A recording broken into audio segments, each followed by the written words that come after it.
আলহামদুলিল্লাহ এই তেলটি ব্যবহার করে আমি উপকার পেয়েছি।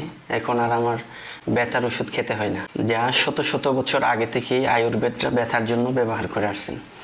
আসসালামু আলাইকুম, আমি রাগিবুল ইসলাম বলছি। দীর্ঘ প্রায় 2.5 বছর ধরে স্পাইনাল কর্ডের সমস্যার কারণে হাঁটাচলা করতে পারছি না। ট্রিটমেন্ট চলছে, বিভিন্ন হসপিটালে ভর্তি ছিলাম, দেশে বিদেশে অনেক ডাক্তার দেখিয়েছি।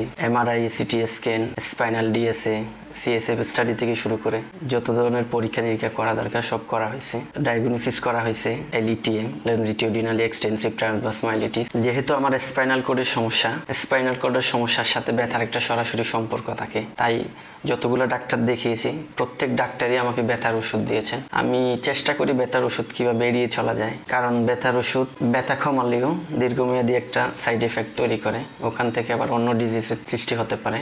ট্রিটমেন্ট করতে গিয়ে যেদিকেই বলছেন ছুটেছি, হাকিম, কবিরাজ, জারপুক থেকে শুরু করে আকুপাংচার থেকে শুরু করে অনেক রকমের ট্রিটমেন্টই করা হয়েছে। বিভিন্ন রকমের তেল, ভেষজ, মেসেজ করা হয়েছে। কিভাবে ব্যথার ওষুধ বাদ দেওয়া যায় সেই চিন্তা থেকে এবং পূর্বের অভিজ্ঞতা এবং রিচার্জ করতে করতে কয়েক প্রকার তেল এবং বিভিন্ন ভেষজ দিয়ে একটা মেসেজ অয়েল তৈরি করে আমি নিজে ব্যবহার করি। ওই মেসেজ অয়েলটি ব্যবহার করে আলহামদুলিল্লাহ আমি অনেক উপকার পেয়েছি, যা শত শত বছর আগে থেকেই আয়ুর্বেদরা ব্যথার জন্য ব্যবহার করে আসছেন।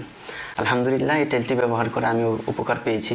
এখন আর আমার ব্যথার ওষুধ খেতে হয় না। তাই চিন্তা করলাম এই তেলটা দিয়ে মানুষের উপকার করা যায় কিনা, সেই চিন্তা থেকেই এই তেলটি তৈরি করা। আপনার বা আপনার পরিবারের কারো যদি বিভিন্ন কারণে ব্যথা থেকে থাকে, এই তেলটি ব্যবহার করতে পারেন, আশা করছি উপকার পাবেন।